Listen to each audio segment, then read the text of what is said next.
Courbé devant le trône de la grâce pour un petit moment que le silence va venir. Et puis, on va regarder la bonne parole de Dieu. S'il y en a qui ont des crayons, qui aimeraient prendre des notes, parce que j'en donne qui ne sont pas là, je vous donne un peu comme un squelette pour simplifier les choses à ce moment-là. C'est le fun de voir ces jeunes se promener avec la sorte de tirelire pour ramasser l'offrande. L'offrande, c'est une belle chose. Dieu nous demande de donner, mais ça prend quelqu'un qui le reçoit aussi. Alors, c'est un don, c'est une joie, un bonheur de donner. C'est une joie de recevoir. Il y a les deux.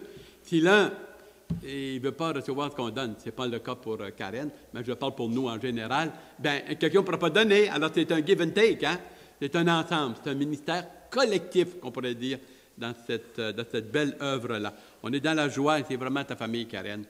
Vraiment, on veut te le dire du fond de notre cœur. Vraiment. J'ai un peu une part là-dedans. Quand on parle de Bethel, ça me touche un peu. J'étais quand même 4 ans. Et puis, vraiment, on est des hommes de Dieu. Alors, si vous voulez bien tourner dans Matthieu chapitre 3. Matthieu chapitre 3, vous l'avez sur la feuille. Sur le Saint-Esprit, nous avons un thème qui va quand même aller jusqu'au mois de juin, peut-être de septembre aller, je vais voir, là, de septembre aller jusqu'en décembre. On m'a déjà proposé un autre thème pour un peu plus tard. Matthieu chapitre 3, le verset... tout le ministère de Jean-Baptiste, et surtout, là, ça va être à partir du verset 11. On va regarder versets 11, 12 et 13, et puis on va continuer. Alors, Jean-Baptiste est appelé... Ah, OK, je m'excuse. On va avoir un petit moment de prière. On courbe nos cœurs, on courbe nos têtes. Et vraiment, tendre Père et bien-aimé Sauveur, nos cœurs sont dans la joie et dans l'allégresse lorsqu'on chante les beaux cantiques, vrais et véritables, des vérités que nous expérimentons, nous goûtons, que nous ressentons. Ce n'est pas juste de la tête, mais c'est du cœur, nos émotions, tout notre être. Maintenant, nous te demandons que ton Esprit Saint puisse vraiment nous inonder, nous faire du bien. Ouvre nos cœurs, notre intelligence, notre âme, pour vraiment accueillir, recevoir, comprendre et saisir, et avec le goût et le désir de la mettre en pratique. Vraiment que ta volonté s'accomplisse dans nos cœurs, dans nos vies, et bénis les passages que nous allons voir.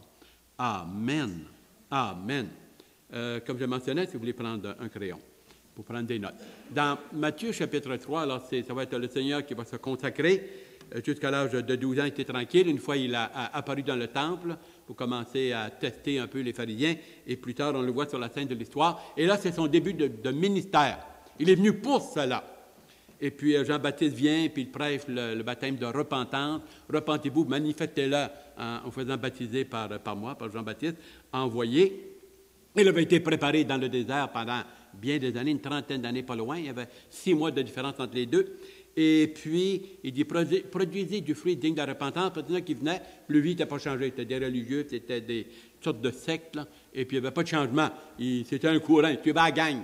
Et puis, Jean-Baptiste voit cela, il est très attristé, il les avertit. Il dit que le Seigneur, lui, vient, là, il est tout proche, il est à la porte. Et puis, il vient avec son van, il vient pour nettoyer, faire un nettoyage. Et lui, il vous baptisera du Saint-Esprit et du feu. Saint-Esprit, on va le voir dans quelques moments, il est à l'œuvre, il est dans l'action.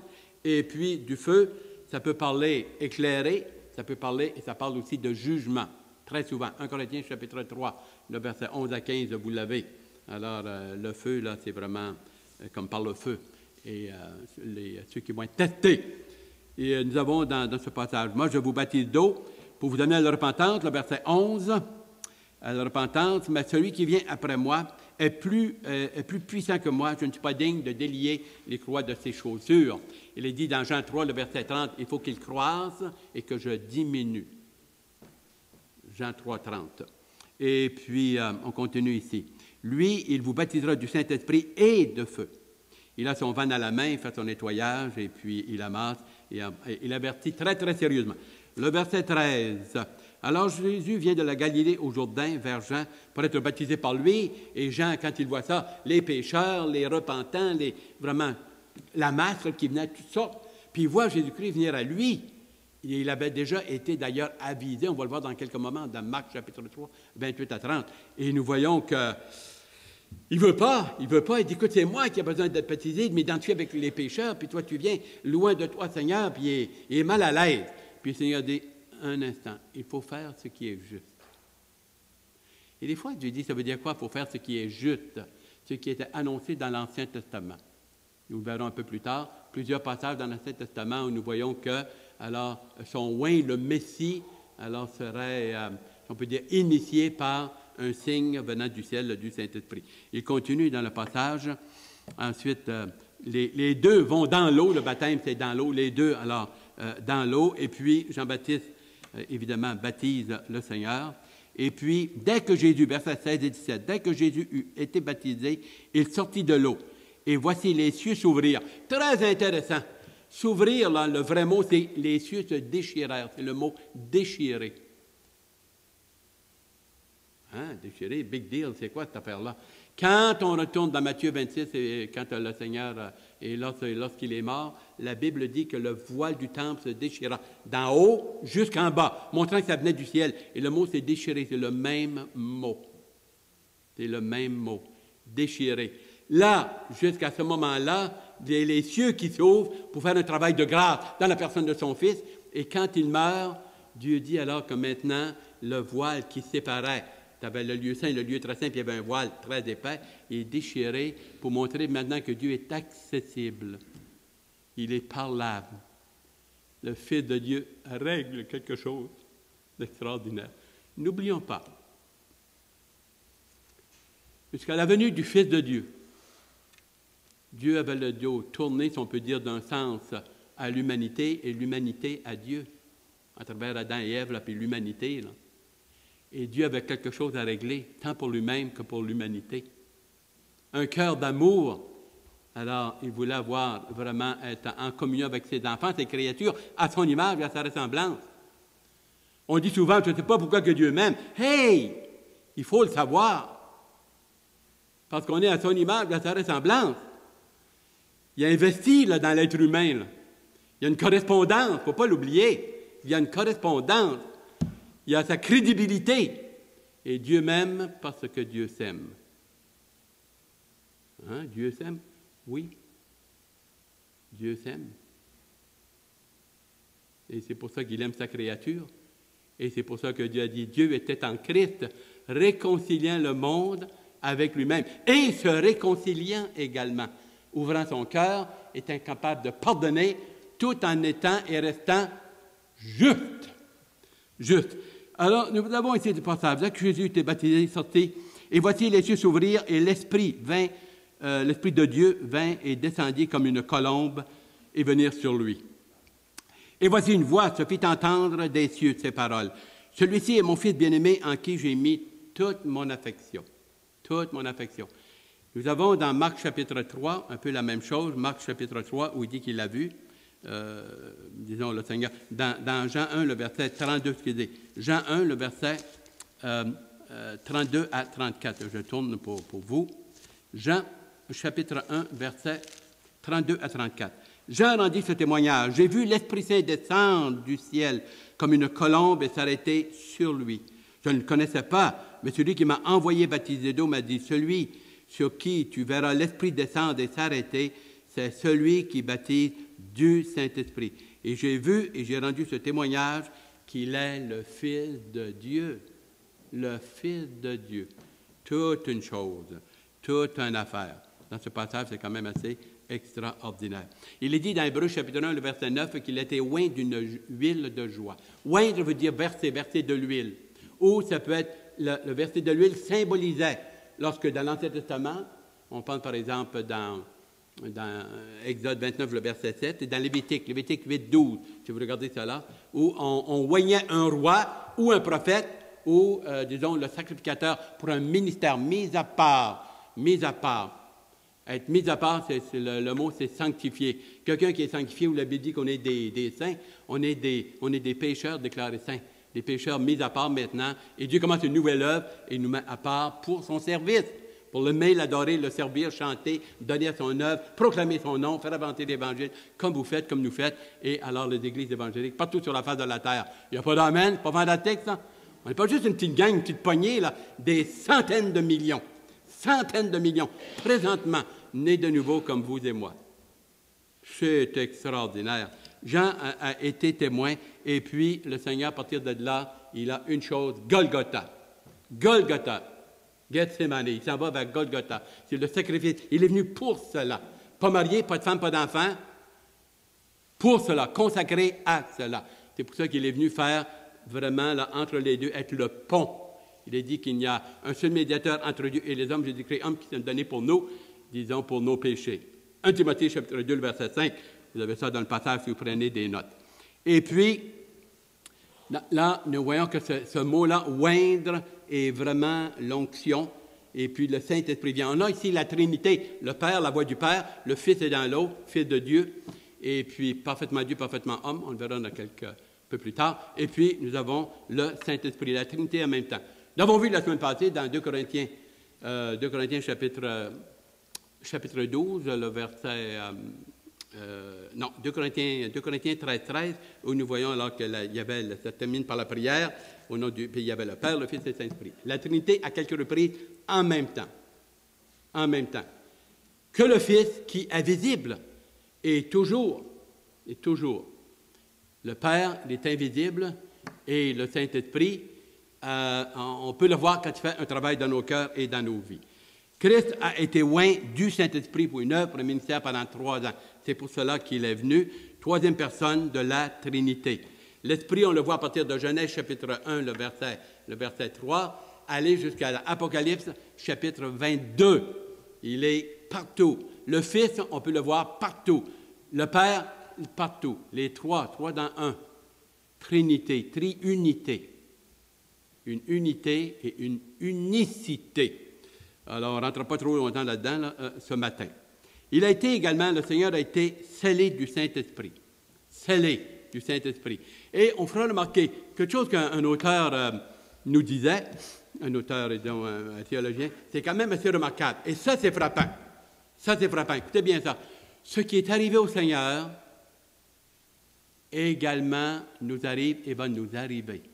Dans le sens, oint, scellé, mis à part, disons, ce que nous voyons aussi, et même davantage, sanctifié, un corps changé, transformé, et vraiment un corps spirituel. Et tout cet aspect-là, nous aussi, nous allons l'expérimenter.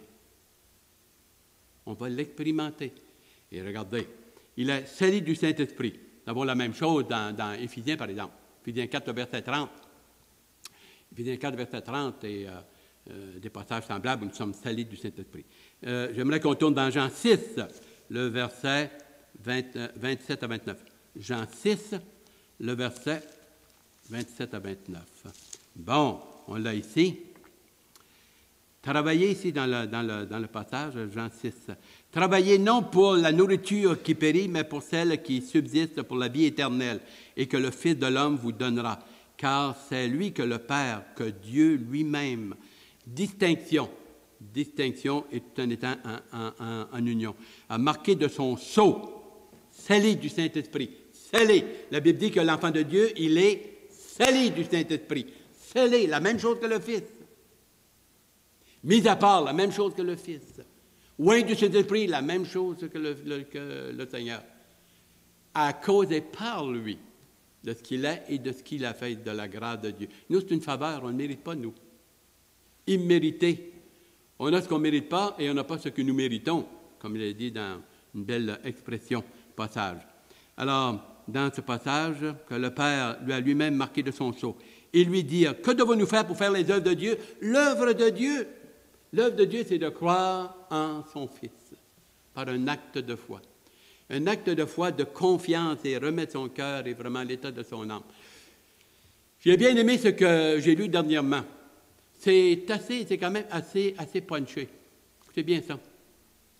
Finalement, quelqu'un qui ne se convertit pas, il résiste à Dieu et il dit, je veux faire ma volonté. Je veux faire ce que j'aime, ce que je veux. Tu as tes troubles, je ne te crois pas.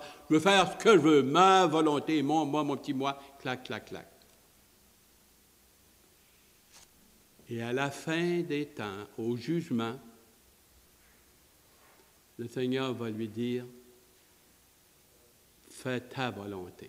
C'est ça que tu as voulu, c'est ça que tu as. C'est ou l'un ou l'autre. L'un ou l'autre. C'est assez intéressant, des petites perles comme ça. Dans Philippiens chapitre 2, le verset 10 et 11, le Fils de Dieu, le Père, l'a glorifié, il lui a donné un nom qui est au-dessus de tout nom, dans les cieux, sur la terre et sous la terre, afin que tout genou fléchisse et rende gloire au Seigneur, hein, et rendre gloire au Seigneur. Et comme un auteur disait, ou bien on le fait, hein, on courbe notre cœur et notre orgueil et on se convertit au Fils de Dieu sur la terre, ou bien même les démons, les inconvertis, tous, un jour, vont fléchir le genou et rendre gloire et honneur au Fils de Dieu. La question, à quel endroit? Avant notre mort ou un jour au jugement? Où et quand va-t-on rendre gloire toute l'humanité et tout? L'idéal, c'est de le faire. Et ce que Dieu nous invite dans son amour, c'est de le faire avant qu'on meure et ne pas arriver au jugement dernier. Tout genou, la question est où allons-nous courber notre cœur et notre orgueil? Sur la terre avant de mourir ou un jour au jugement dernier? Tout genou, dans les cieux, sur la terre et sous la terre, on va rendre gloire à Dieu. Scellé du Saint-Esprit. Une huile de joie et tous ces passages, comme nous voyons aussi dans le passage. Nous avons ici, le Seigneur dit, travailler pour notre nourriture. Dans Ésaïe 55, 1 à 2, c'est assez intéressant, ceux qui prennent des notes, vous pourrez vérifier, où Dieu invite et dit, venez et prenez et mangez et nourrissez-vous d'une nourriture spirituelle que l'argent ne peut pas acheter. Tu ne peux pas avoir sur la terre. C'est le pardon, la grâce et la présence de Dieu dans ton cœur et dans ton âme. Tu n'achètes pas ça chez McDonald's, tu n'achètes pas ça chez IGA ou chez des choses semblables. C'est vraiment spirituel. Venez et achetez de la nourriture sans argent. À quelle place qu'on peut avoir ça? Pas sur la terre, en tout cas. Hein? Alors, c'est l'invitation d'Ésaïe 55, 1 et 2. Une nourriture spirituelle que Dieu donne. Que Dieu donne. Il dit, ne travaillez pas pour une nourriture pour faire mourir. Épuisez votre vie, toute votre vie, que pour la pièce. Vous perdez votre temps, ça ne nourrit pas l'âme, le cœur, et ça ne sauve pas. Et apparemment, il n'y a pas beaucoup de McDonald's au ciel. Il n'y a pas beaucoup de McDonald's. Ah, c'est quand même fantastique. Conduit par le Saint-Esprit. Scellé du Saint-Esprit est vraiment pour... Ça parle de sécurité, scellé du Saint-Esprit.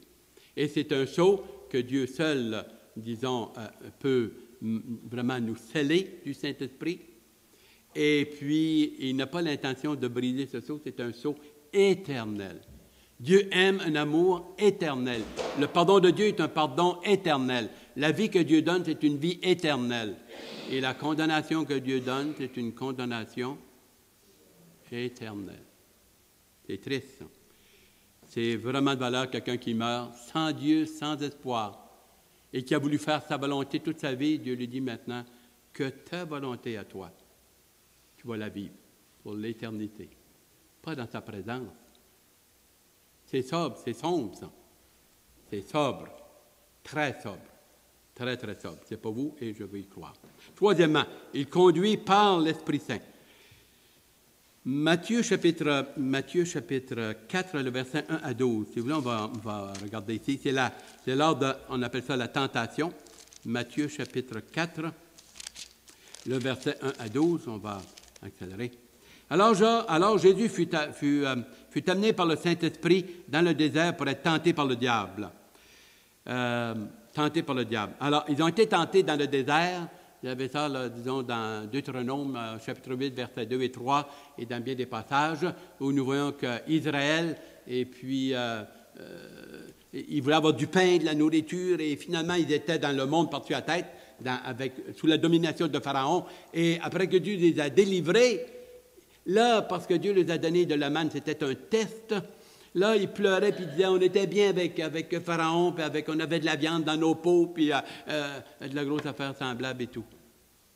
Dans la vie chrétienne, et le Seigneur allait avoir Satan dans ses jambes pendant 3 ans de 1001 façons. Il y avait un test à passer. Et il l'a passé d'une manière glorieuse. Tenté par le diable. Après, dans Marc, il a dit qu'il a été tenté pendant Marc chapitre 1, là, il a été tenté par le diable pendant 40 jours. Mais là, le pire, le vrai test vient là. Le vrai test. Après avoir jeûné 40 jours et 40 nuits, il eut faim. Nous lisons dans les Saintes Écritures, dans l'Ancien Testament, où Dieu a fait passer Israël 40 ans dans le désert, et il explique au verset 3 que les 40 ans, disons, c'est pour chaque jour du jeûne du Seigneur était comme un symbole des chaque année qu'Israël a passé dans le désert. Pourquoi 40 jours? Pourquoi pas 39 ou 29? Pourquoi 40 jours? Pas par accident, ça. C'est tout un arrière-plan de l'Ancien Testament avec Israël qui, alors, ils ont passé 40 ans dans le désert. Le Seigneur va passer 40 jours. Chaque journée symbolise un an. Le tentateur s'approcha et lui dit, si tu es fils de Dieu. Peut-être qu'il n'y croyait pas du tout également. On n'est pas tout à fait certain, c'est hypothétique. Si tu es fils de Dieu, ordonne que ces pierres deviennent des pains. Comme Israël dans le désert, c'était tourner le dos à Dieu, qu'il l'avait vraiment méprisé à cause de la nourriture, à cause des pains. Alors, c'est un peu la même, il commence par le plus simple. Jésus répondit, il est écrit, l'homme ne vivra pas de pain seulement, mais de toute parole qui sort de la bouche de Dieu. Vous connaissez ce passage ici. Il le réprime et il a la victoire par la parole. Le diable le transporta, verset 5, dans la ville sainte. Il l'a placé le haut du temple et lui dit, si tu es fils de Dieu, jette-toi en bas, car il est écrit, il donnera des ordres à ses anges à ton sujet, et ils te porteront sur les mains, de peur que ton pied ne heurte contre une pierre.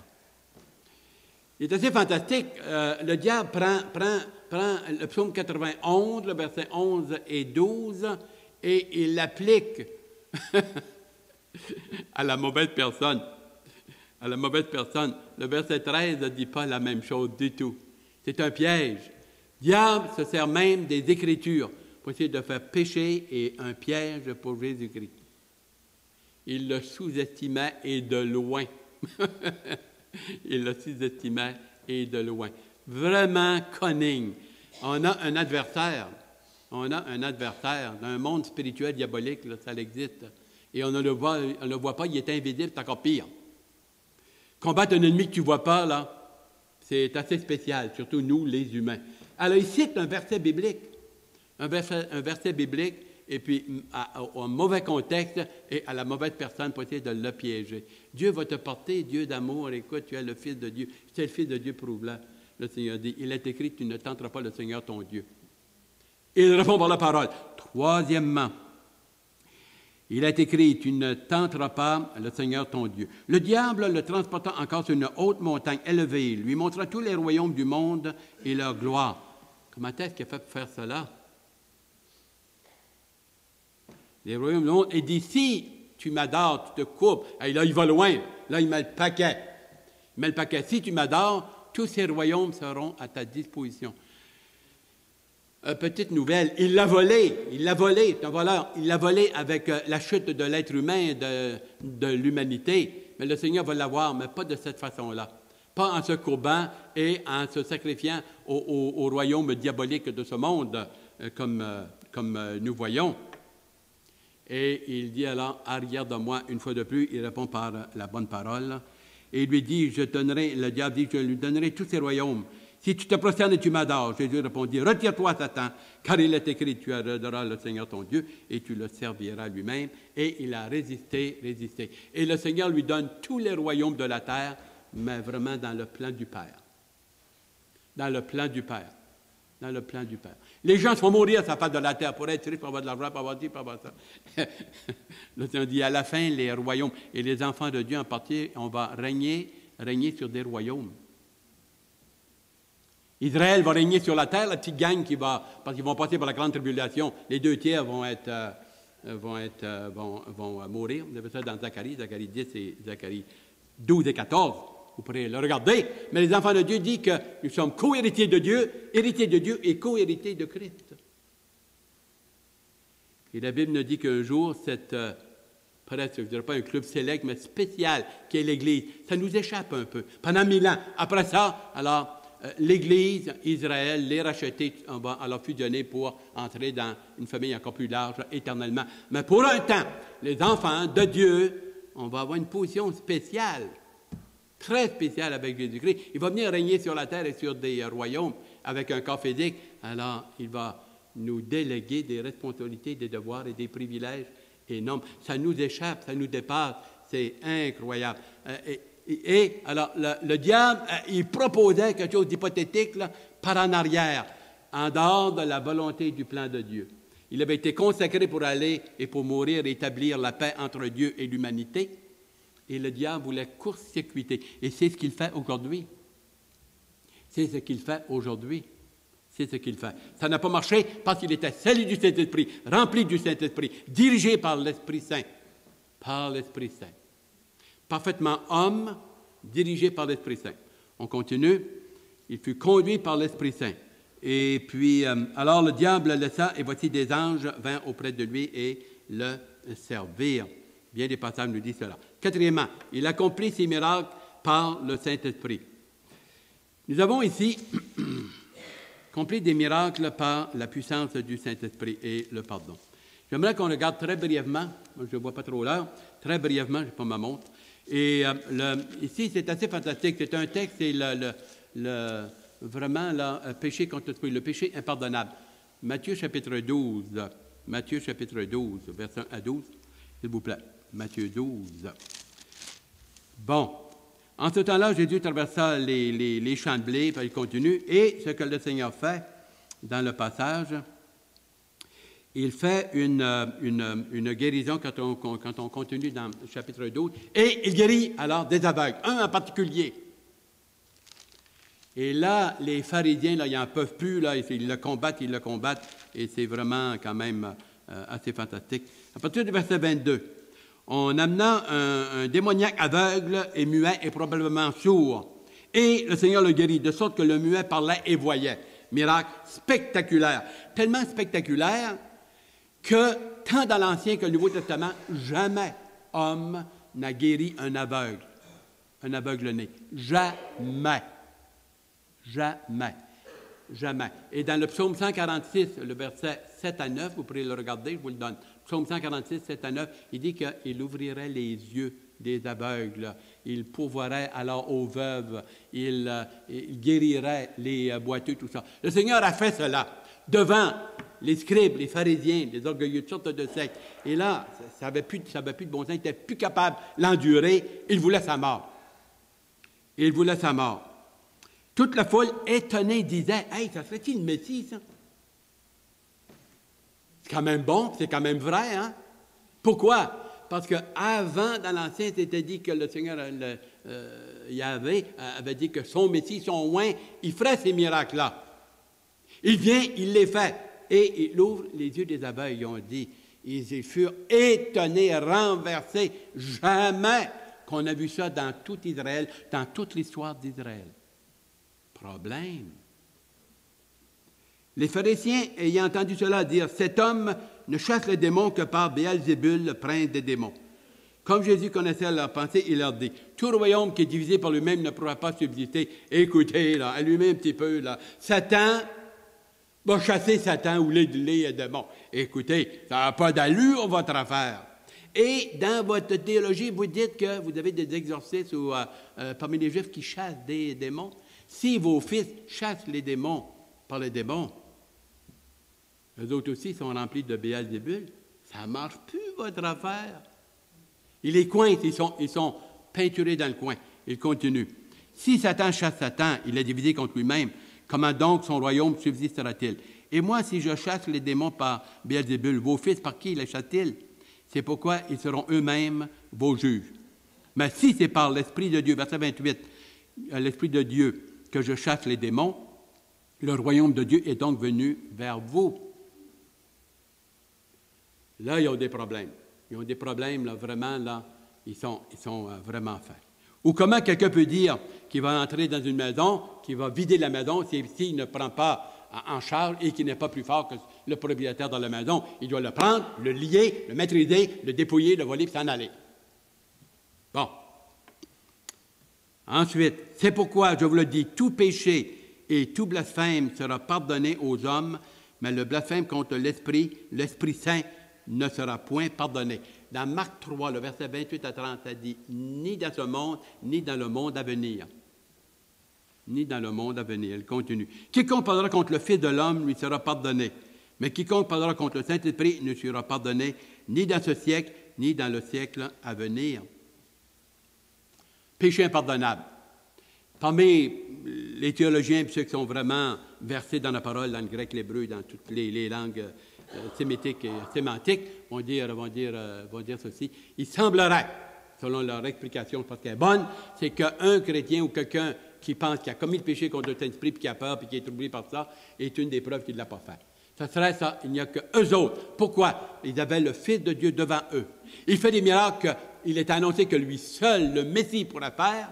Il refuse de croire contre toute possibilité.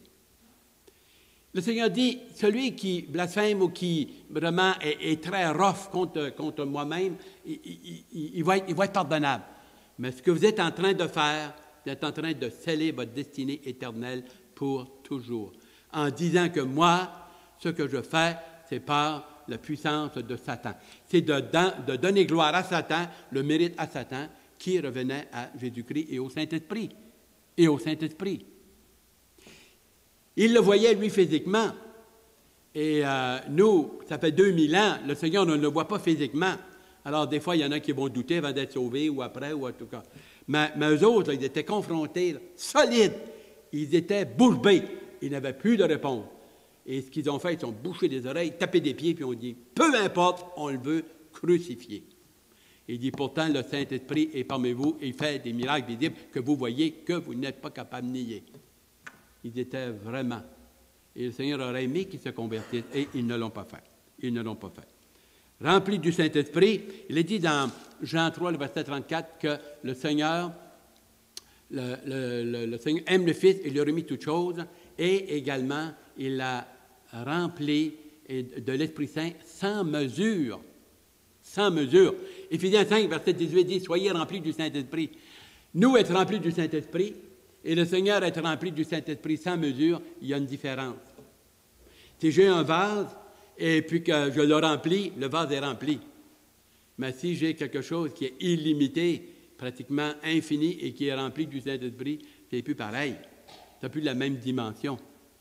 Dieu le Père lui a donné l'Esprit sans borne et sans mesure et sans restriction. Jean 3, 34. Et nous, il a dit, les enfants de Dieu, soyez remplis du Saint-Esprit, scellés du Saint-Esprit, dirigés par le Saint-Esprit, conduits par l'Esprit de Dieu. La même chose, mais pas dans la même dimension. À cause de lui et par lui maintenant. En lui, par lui et à cause de lui. Il a été rempli du Saint-Esprit, il y a bien des passages, et dans Jean chapitre 7, versets 38 et 39, et il nous dit ceci. « Si vous avez soif de la vérité, du pardon de Dieu, de vraiment avoir un sens à votre vie, un sens à votre vie, savoir où vous venez, de qui vous venez, qui vous êtes et à quelle place qu'on s'en va. Il dit, venez à moi, vous tous ceux qui avez soif. Prenez de l'eau que je donne, en parlant du Saint-Esprit. Et l'eau que je donne jaillira que dans la vie éternelle. Jean 4, vous avez le verset 24. Et Jean 7, le verset 38 et 39, il dit très bien. Et cette eau jaillira en abondance. Il parle de lui qui donne le Saint-Esprit. Le Père a envoyé le Fils donne et envoie le Saint-Esprit. Il y a dans le plan du salut une forme d'hiérarchie. Vous les avez ici. Il s'est offert dans Hébreux 9, 14, et je termine dans quelques moments. Hébreux 9, 14, il est dit que, le Seigneur, il s'est offert par un esprit, par l'esprit, un majuscule, éternel. Certains disent alors que c'est par son esprit, par sa volonté, et l'autre vraiment par la volonté du Saint-Esprit. Et s'il n'y avait pas les deux fusionnés ensemble. L'Esprit du Seigneur, oui, je veux, et malgré c'est tough, c'est difficile, et j'ai pleuré, il a presque agonisé avant même d'être sur la croix dans le jardin, mais également, il s'est soumis pleinement, entièrement au Saint-Esprit, entièrement, rempli constamment, pas juste de temps en temps, tout le temps, tout le temps, tout le temps, jamais séparation ou faiblesse, rempli du Saint-Esprit sans mesure, le Fils de Dieu. Et il a déversé à partir de Actes chapitre 2, la Pentecôte, dans ce passage. Pour terminer, Romains chapitre 1, le verset 4, s'il vous plaît. Romains chapitre 1, le verset 4. Romains chapitre 1, le verset 4, nous voyons qu'il est dit qu'il a ressuscité, une démonstration du Saint-Esprit par la résurrection. Romains chapitre 1, le verset 4. Bon, OK, nous l'avons ici. Romains 1, 4. Voici.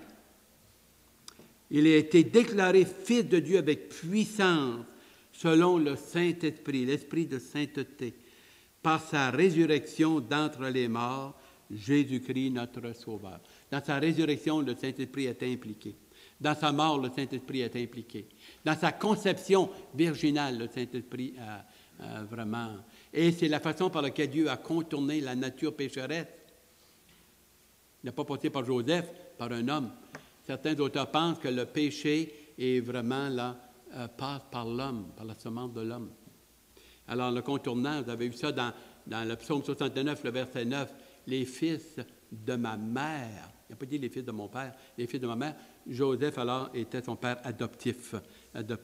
En tout, le Saint-Esprit, à sa conception, dans sa croissance et vraiment dans sa consécration, il a oint, et là, il est allé sous l'onction dans sa nature humaine, dans son humilité, il a appris à se soumettre.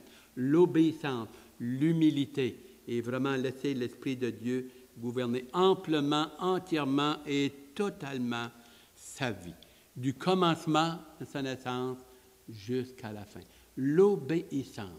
La foi s'exprime par l'obéissance. Tu peux dire j'ai la foi, si je n'obéis pas, ta foi vaut rien. Ma foi vaut rien.